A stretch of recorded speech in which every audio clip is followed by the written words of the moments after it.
directed. Score! Game 7! Montez St. Louis! We are going back to Tampa Bay! A Cavalier spinning. A Cavalier looking. Trying to drop it off. Brings it in himself. Left it in the middle. Shot! Score!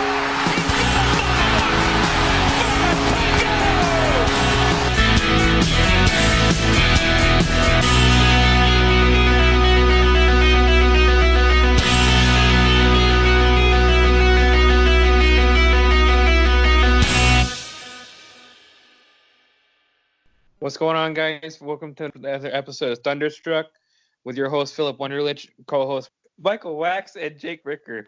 We have a lot to talk about today. You know, I have a show in a few weeks now.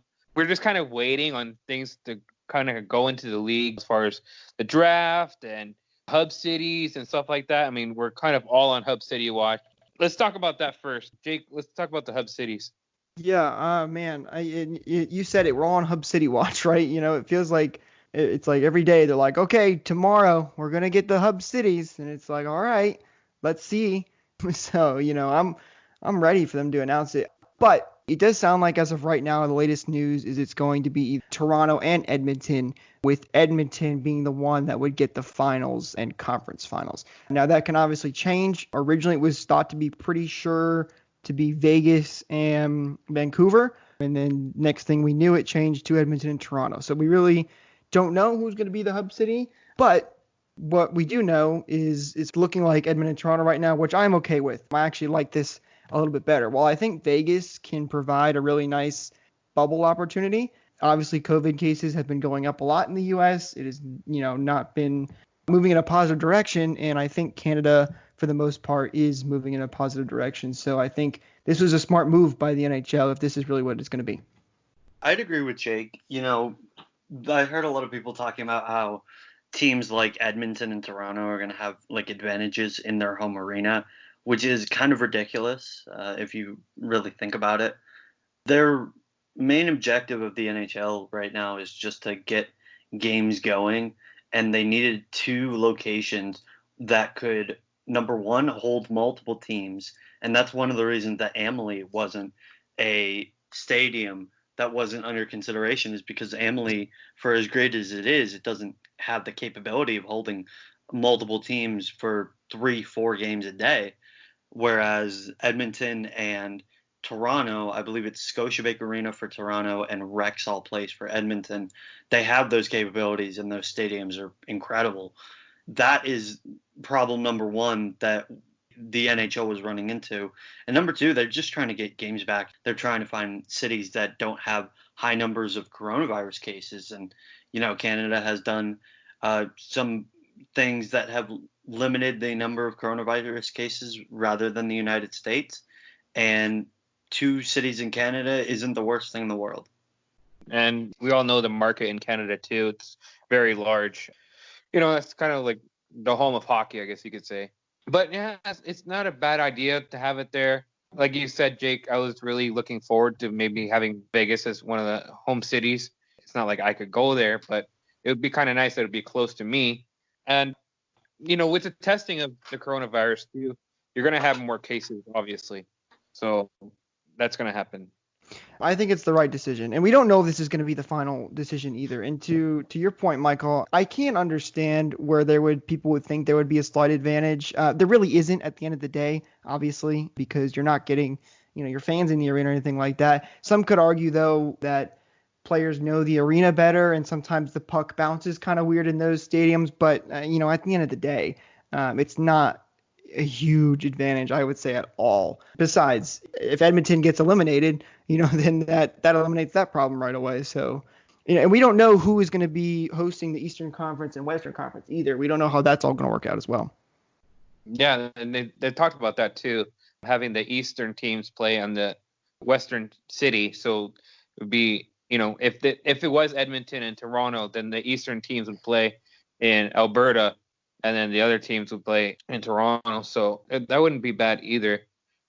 Right, and that my one concern with that is I just hope that wherever, you know, we play, I hope that the Eastern teams still play on an Eastern time zone schedule. Because, you know, I heard people talking about that if we have, two West Coast cities, that the Eastern games would end up being, late at night, which I think would be a very silly decision. So I don't think they'll do that, but that's a rumor that has floated around. So my only worry with that is that Eastern fan bases basically kind of get screwed, so to speak, because they have to stay up late again to watch their team play in the playoffs. So I hope whoever ends up hosting it, whoever it is running on that Eastern time zone. But we'll see. We're still waiting for an announcement. Right. Aside from that, Phase 3 is still on track. They still say that we should have hockey here at the end of this month. So it's going to be interesting, too. What do you have to say about that, Mike? I was really skeptical when we recorded a couple of weeks ago with Jake that they would continue on. But if the NHL is confident, even despite these positive tests, then I say go for it. And I know that, we're still trying to figure out who is going to be allowed in those bubbles, whether it's family members or other team personnel, or whether it's just going to be people that are really necessary. So I don't see a problem with it, honestly. I'm very happy that Phase 3 is going forward. I will say that in the next couple of weeks, we will probably see players opt out of playing in the playoffs. We saw a message from Artemi Panarin on Instagram that said he didn't feel safe going back, which if Artemi Panarin sits out, the Rangers are done. Like, I don't care if they have other great players. He's carried that team for the entire season. They're done. They're not going to make it very far. But otherwise, besides the fact that we might see some players sitting out, I really hope we don't see some from the Lightning. But overall, I think it's a good thing that the NHL is coming back. I think, too, was Panarin also, I think he was upset about something with the CBA as well, correct? That was also part of the reason why he was not a huge fan of coming back, I believe. If I'm not mistaken. And we'll get back to that in a little bit, but Right. It had to do with, when I went through the MLB and MLBPA negotiations, they were making it seem like baseball was coming back if there was a CBA involved, and they weren't figuring out, let's just figure out a return to play. Where the NHL, they figured out a return to play, and they're looking forward towards the 2020-2021 end of the year when the CBA comes up. So Panarin said what he did about the CBA, and we'll get into what it might end up looking like if there's a revised CBA. But I mean, they have a plan in place, and the only thing that I can think of that would make a player want to sit out is extenuating circumstances revolving the coronavirus, not involving the CBA. Right. Mm-hmm. Good point. I'm okay with the plan. I'm not going to fault any player for wanting to sit out either that wants to. I completely understand.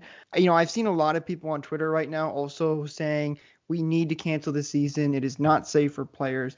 I think something that's important to think about, I don't know about you guys, but I watch a lot of The Hockey Guy on YouTube. I think he does a really great job of breaking down a lot of this stuff. Talked about how you have to consider, it's almost maybe even a little safer for these players if the playoffs do come back. Because while we did see coronavirus cases pop up, like with the Lightning, and they had to shut down facilities for a little while, thank goodness they are open back up. It sounds like everything is okay, which is good to hear. They're trying to get put into this quote-unquote bubble. That's a term I'm probably going to use a lot throughout this podcast. And if the NHL is able to put in a good system and good protocols that can get these teams into the bubble with no coronavirus cases, then they are now not limited to the outside world. Because you have to remember, right now, they are in contact with the outside world. Players can still go out. I don't think they're supposed to, but it's not a requirement right now. But once they get into that bubble in the hub cities, they're basically on lockdown. So, I could sit there and argue this is a little safer for players if they do get back. Now, obviously, if a player ends up getting a coronavirus case, then that bubble becomes obviously a lot less safe because you're in contact with those people 24/7. But I think it's important to keep in mind that canceling the season is not going to make players any safer than they would be now. Sure, some of them, could stay home more, but in the grand scheme of things, it's almost a little safer for some teams being in this bubble hub city system. Yeah, and like you mentioned too, if they're in that bubble, they're not really going anywhere because, I mean, even their people that do their hair will be in the bubble too. So right now, I mean, if you go to the barber, who knows? Maybe, the chair has it or something else, and then they pick it up. But if you're in the bubble and everybody's self-contained, then it's not going to be as dangerous, I guess you could say. Right, and that's if they get into the bubble with no cases. Because don't get me wrong, they could, while they're flying out to these hub cities, pick this up, and it could get into the bubble. So, this is a very play it step by step kind of thing. But I think it's important to consider that if they do get into the bubble, if they are able to manage to do it, then it can be keyword there, a lot safer. And it's also important to consider too that the NHL can't just cancel the season. If they cancel the season, it's going to hurt the NHL a lot. The NHL is already in a tough bind with the current CBA agreement going on. They're going to lose a lot of money when it comes to playoffs, especially if they cancel it altogether. So, I think the last thing the NHL wants to do, obviously, is cancel the season. But I know, obviously, our first concern for everybody, and especially the fans, is the players' safety. But I think it's important to understand that I think the NHL absolutely has safety as their first priority here. Yeah, and let's go into the CBA a little bit since we have mentioned it a few times. I appreciate the research that you did for it, Mike. So why don't you go ahead and talk about it? Yeah, so when Artemi Panarin posted that Instagram post earlier this week, there was a lot of up in arms about the negotiation. And apparently, a couple of days before, there were closing in the NHL and the NHLPA on a 6-year agreement to the continuation of the current CBA with, changes regarding coronavirus. But since that Panarin thing took place, the NHL and the NHLPA have figured out, we need to actually fix this. So from Elliot Friedman, and this is from yesterday morning, which is the latest news that we've heard about this, he said that in the modified CBA, we're going to be looking at a flat salary cap, which would mean that the number, which currently is $81.5 million, would be the same for the next 2 seasons, that being the 2 seasons after this one. And then it would bump up $1 million in 2022-2023 to $82.5 million. There would be a cap on escrow, which is starting at 20% next season, and then it would move down after that. A lot of NHL players are unhappy about that because of the escrow, basically tax that it takes off of their earnings.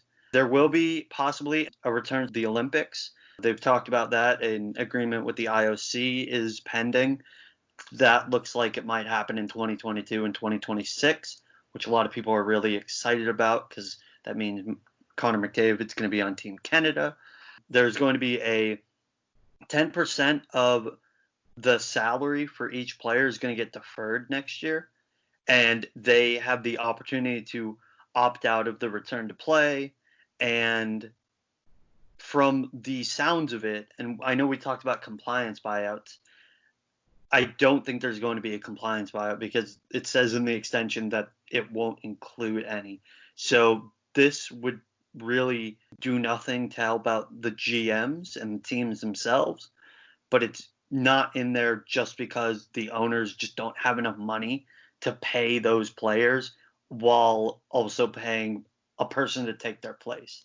So I know that was a lot, but the majority of what I'm trying to say is that the cap isn't really going anywhere. There's not really going to be any compliance buyouts, and there's a chance the NHL goes to the Olympics in 2022. I believe it's 2022 and 2026, correct? Yeah, those are the two Olympic dates that the IOC and the NHL are currently looking at. But again, those are just thrown up in the air at this point. Right. Yeah. It's definitely a lot to take in. It's very complicated. And I recommend too, again, I'm going to talk about the hockey guy. He does a great job about breaking a lot of this stuff down if, it's still confusing for some people. I think there's also a lot of talks about escrow, which I don't know too much about. Michael, I don't know if you looked into that a little bit, but I know that's something that was something Panarin specifically mentioned. And that's a big deal for the player side of it. I do hope, though, that these both sides can come to an agreement. From what I hear, it sounds like they will be able to, but it also sounds like there's, a couple of things that could totally railroad this and we could end up in another lockout. Hopefully we don't run into that situation, but it'll be interesting to see as we get closer to a return to play, if more players start speaking out on this kind of stuff, and if these agreements start to get further and further away, or if we get closer, if players are just like, you know what, I just want to play hockey. And keep in mind too, depending on if the NHL gets back or not, that affects a lot in these negotiations as well, because depending on revenue that the NHL makes also affects players' salaries and whatnot, also for the owners as well. So the owners are looking at this and saying, if the NHL doesn't come back and we don't have playoffs this year, we're going to lose a ton of money. So they're trying to make sure that they can save themselves and be in an okay situation if that happens. And it goes for the players too. They will lose some of the money because I believe, if I'm not mistaken, Michael, correct me if I'm wrong, but it's a 50-50 split right now between players and owners. Yeah. So a lot of that rides on this too, is if the NHL comes back and how the revenues are going to work and all that. And this goes into next year too, because we don't know how next year's going to work. We're probably going to have a shortened season next year. So, there's a lot that goes into this. It's very complicated. But from a fan's perspective, I think a lot of people look at this and go, well, this is, the hockey guy put it this way, it's billionaires fighting against millionaires. And you're just like, well, I just want hockey back. So hopefully this can all get situated, but I think a lot of people need to understand is that there's a lot that goes into this. It's very complicated, but hopefully they can work it out and get it done behind the scenes. Yeah, so just to reiterate the escrow thing real quick. Escrow is where the NHL and the NHLPA withhold a percentage of players' salaries to ensure that 50-50 split of revenue. So correct. The main problem that the players have is, hey, my salary stays the same, or, my salary goes down and the cap goes up, because the higher the cap goes up, the higher the escrow is. So they're losing money if their deal is front loaded and they're in the latter half of the deal, or if it's maintained throughout, they're losing the same amount of money every year. So with this negotiation and with the cap being the way that it is for the next couple of years, it sounds like 20% is going to be the escrow with this new CBA, and it's going to move down every single year. Phil, were you able to take all that in? I'm still really confused by it, but okay, we'll move on. I know, dude. It's a lot to take in. It's very, very complicated, but you got to try to make it. It's tough to make it easy to understand, but I think about it like the candy factory principle. You love Hershey's chocolate. You never want to know how it's made because it's complicated and has too many layers to it. That's honestly what this is. Yeah, that's a great way to put it. Okay.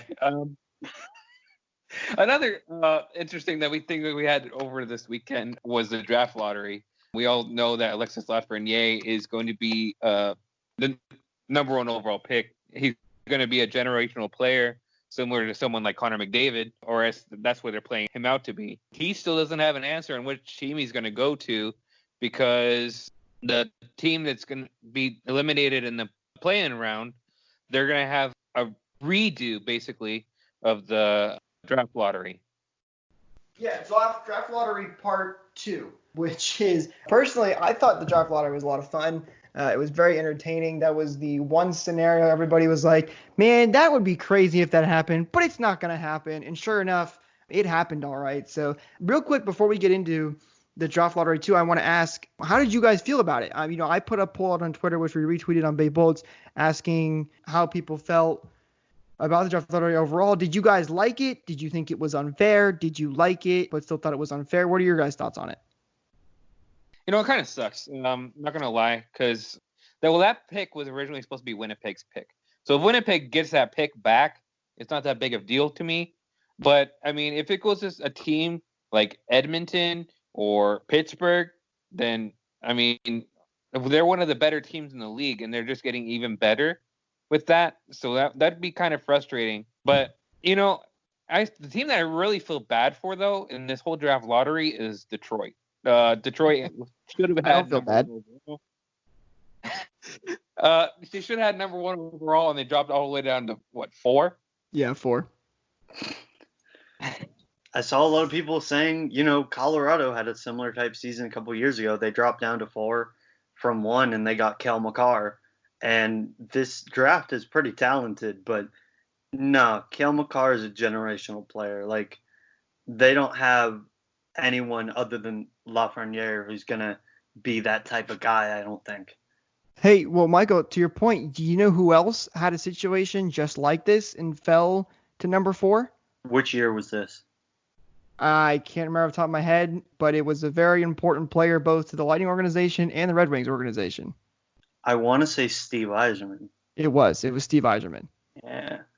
So don't feel too bad for him because they are going to get a great player. It does stink, though, obviously, to drop that far. But, for any consolation prize for Detroit Red Wings fans, the last time this happened or the Red Wings fell a couple spots, they were able to pick up Steve Yzerman. So it's not all bad for the Red Wings. For the record, too, by the way, our poll ended with most people saying 39.4% saying it was fun, but it wasn't fair. With Love It and This Is Rigged tied at 30.3%. So pretty close, actually, which is pretty interesting on how split it was. Personally, I thought, like I said, I did enjoy it. I honestly, I think people, when you look at it, like we're talking about with the Red Wings and them losing out on those spots, it sucks for those teams. But at the end of the day, this is all a percentage thing. And this could have easily happened in a regular year. I think what makes this so surprising and so almost as it looks like it's rigged is because we don't know who the team is right now, because the teams that could potentially get this are in a playing scenario where they could end up in the playoffs. I think that's a big part of this and what makes this a lot of people freak out about it. But at the end of the day, in a regular draft lottery, teams have a very small percentage to win that first overall pick, and it just so happened 2020, the year of craziness, that this is when this happened. And keep in mind, too, this is all done to try to prevent tanking. That's the whole reason we have this lottery system as it is. And the NHL does try their best to show how they do it and to make sure to have the most transparency possible, which I do enjoy. Most people don't even know they do that because it is quite boring, kind of like with the CBA talks kind of thing. But they do show how they do this. And at the end of the day, it's a numbers game and it's luck based. So I think it was fun. I don't think it was rigged in any way. I don't think the NHL would ever want that. And if you go back and look at first overall picks for the last 25 years, the Hockey Guy did a video on this. It shows that having a first overall pick doesn't guarantee you a Stanley Cup anyway. It's a lot about free agency, developing your draft picks, drafting the right people. So there's a lot that goes into this. I think this was the best case scenario for the NHL because I think it's a lot of fun and it generated a lot of talk. I would agree with that. And the weird thing about this particular draft lottery is that a lot of teams that aren't towards the bottom of the league could still really use Lafreniere. I look at a team like Montreal. Montreal has a problem when it comes to scoring. I know they have a couple of really nice depth pieces, but they don't have that one true star. Columbus is a team that was just decimated in the 2019 offseason, and somehow they made it into the play-in, but they don't have a true superstar either. There's Vancouver. Vancouver's still young. There are tons of teams. Minnesota is another one. There are tons of teams where they don't have a true superstar. They're still in the play-in rounds, but they're in it because they have fantastic goaltending, they're good defense, and they don't have a lot of scoring. So it may seem unfair, but I think it's only going to be deemed unfair if another big-time team gets Lafreniere, like Chicago, Pittsburgh, Chicago, Edmonton. And not to sound like the Antichrist, but I would love it if Lafreniere went to the Oilers, because I would love to see him, McDavid, and Draisaitl on a line. I would love to see them just wreck shop, mostly because they're not in our division. But I can see how that would freak out a lot of people. And the one team that I feel especially I don't know if I want to say bad for. I was laughing at them for the majority. The draft lottery was Buffalo because a week before the lottery, they had fired all their scouts and they didn't get the first overall pick. So now they have to scout to figure out which player to draft, which is awesome. That's true. So a lot of people talked about like tanking when it came to the play-in rounds, or like, oh, teams are gonna like want to get swept. This is their first time playing in like 3.5, 4 months. Like, I think they're happy to be out there. I don't think they're looking for some teenage kid to come save them next year. I think they want to win the Stanley Cup this year. 100%. And to that point as well, I think if you ask most fans, do you want a first round pick or a Stanley Cup? I think most people are going to pick a Stanley Cup. Keep in mind, this is what they're playing for, change to the Stanley Cup.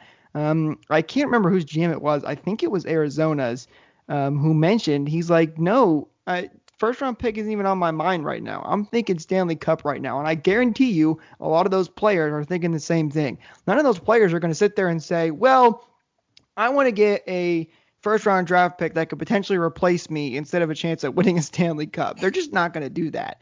So I highly doubt you see any team trying to tank out of this to get the first round pick. Right. And they kind of talked about that on Spin Chicklets last week. And they said that players themselves don't tank. They play their butts off to try to do well. The GM is the one that says, okay, our roster's not looking very good, so this is what we're going to go with, and then, fall apart, basically. And then trade away their assets so that way they can get more first overall picks and stuff like that. So, like you said, the players themselves are going to play really hard come into play in and playoffs here coming up. And, going back to what Mike said, I would not like to see him on Edmonton, especially considering, like I told you guys, I'm a Ducks fan, so that would not be fun for me. Having him, like you said, maybe on Columbus or a team like Minnesota or even Montreal. I mean, he is French Canadian, so that wouldn't be a bad story either. So, you having a superstar on one of those teams wouldn't be a bad thing. What team would you prefer, Jake, that he went to? Man, I don't know. That's a tough question. I'm going to say the Florida Panthers because I think the Florida Panthers could use a lot of help, and I would love to see the Lightning have a fun rivalry. Oh, man, I can never say that word.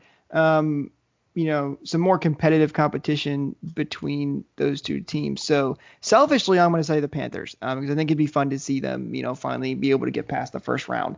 But I think whoever he ends up going to, it's going to be fun regardless because, as you guys mentioned, he is a generational player, and he'll be fun to watch on any team. But yeah, I want to talk for a second too. Rick Peckham received an award for the best announcer. He's retiring after this season, so it really means a lot to him, and it means a lot to us fans too. We enjoy listening to him, and he knows a lot about the game. So anytime that he has something to say, fans are always listening, and he's very entertaining as well. Oh, absolutely. As somebody who is aspiring to be a sports broadcaster themselves, I love Rick Peckham. He is absolutely hands down one of my favorite announcers of all time. So to see him retire, and especially in a year like this, is such a bummer. I really hope he does some kind of playing rounds or announces a couple games for NBC during the playoffs. He is an amazing announcer. He definitely deserved this award. I think he's one of the best of the best. Now, obviously, I'm biased because I'm a Lightning fan, but there's some amazing calls out there. For example, the Braden Point overtime goal, which I think might be my favorite call of all time from him. He is a special guy. It's going to be a real bummer to lose him. Whoever comes in there next is going to have some big shoes to fill. So I'm very happy for him. I hope he's able to call a couple more games. We give him a proper send-off soon. But I'm so thankful that we've had him in our organization for so long.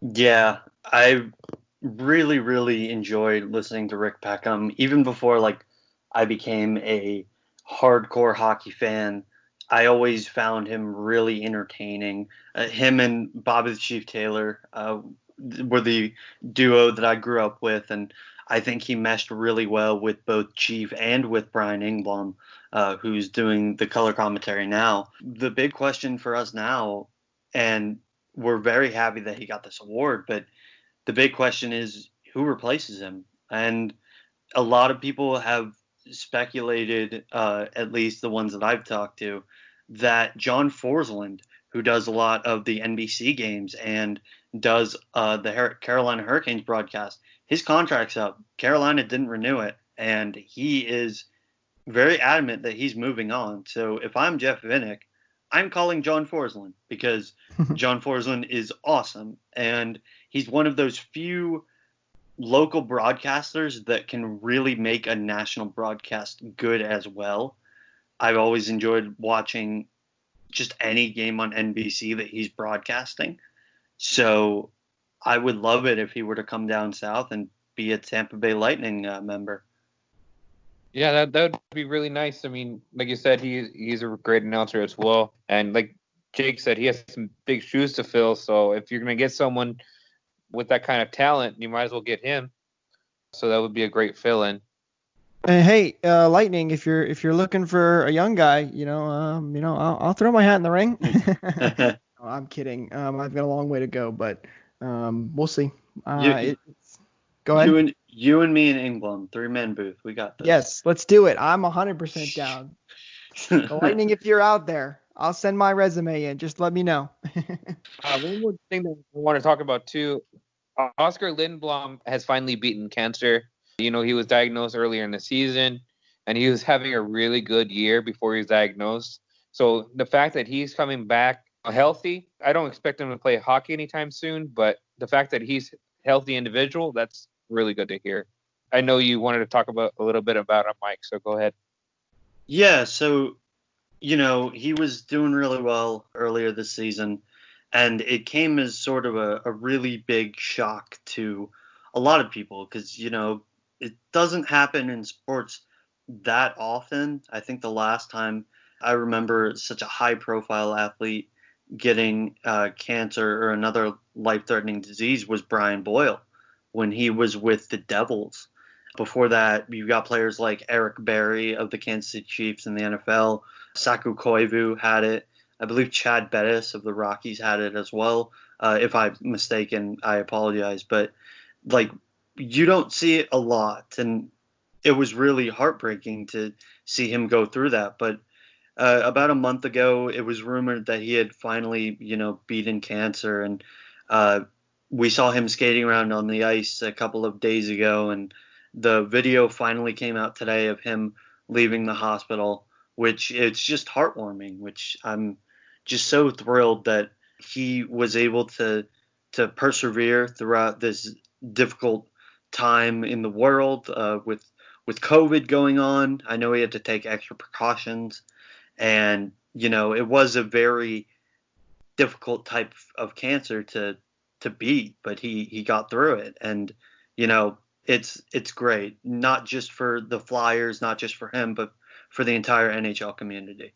Yeah, super awesome for him. I'm so happy that the Flyers put that out. I think it was really cool to see that. So I hope he can get back to playing hockey very soon. Always good to see some good news in all of 2020. So very happy for him. I hope he gets to play soon. And the way that Brian Boyle came back and had a hat trick. I mean, if he gets a hat trick his first game back, that'd make me happy too, as long as it's not get the Lightning. No, just kidding. One more thing that I want to talk about too. Raw Charge had a poll of their own. They're a blog that kind of helps us out here and there, and we have a good relationship. And they said that who do you consider the biggest rival, basically the Lightning right now?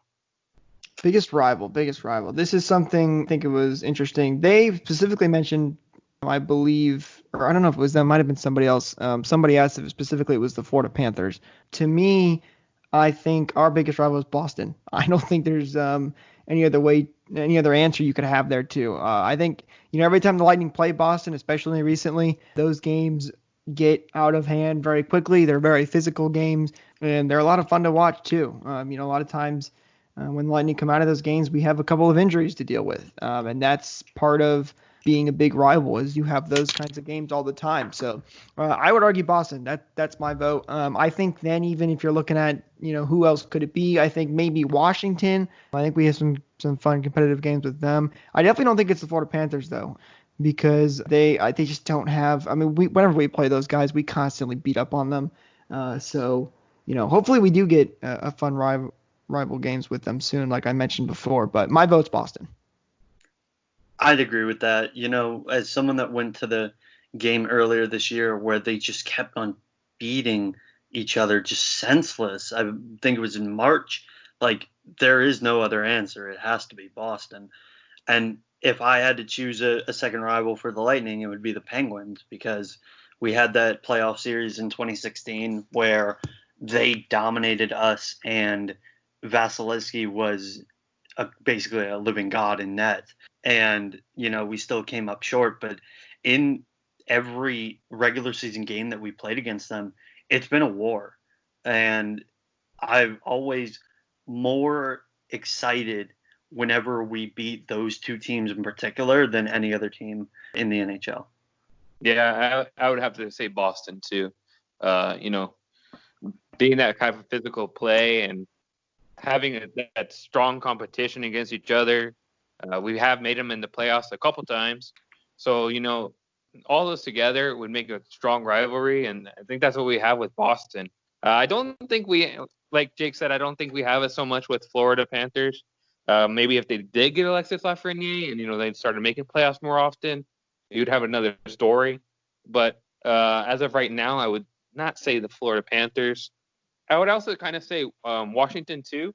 We met them a couple years ago in the playoffs, and that was very physical, and it still hasn't died down really.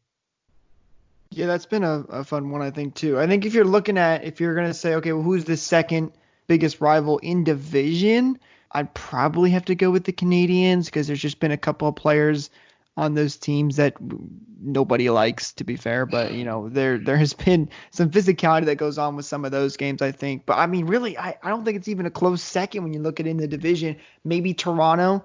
I guess Toronto or the Canadians. You could pick one of those. My vote would be the Canadians. But, I think Boston, clear choice. And then I think you go out of division for the next rival. I know that these teams, we beat up on them, the teams I'm about to mention. But Detroit and Buffalo, every time we play them, I want us to smash them, because I cannot stand the Sabres or the Red Wings, mostly because stemming from the two playoff series that we had against the Red Wings with giant brawl in game 2, I was at game 2 of, I think it was 2016.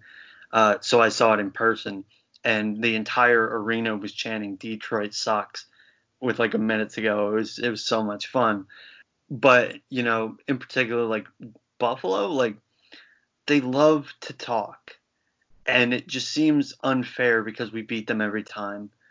But they don't excite me when we play against them, except for the fact that I just want to destroy them. And I loved when Sergachev took matters into his own hands and, beat up that one guy, I think it was McCabe, after he laid a giant hit. Like, there is no love lost between Buffalo and Tampa, even though, the results are very one-sided. Yeah, it's true. Those are two teams. I think the Sabres lose a little bit in the rival conversation just because obviously we don't ever see them in the playoffs.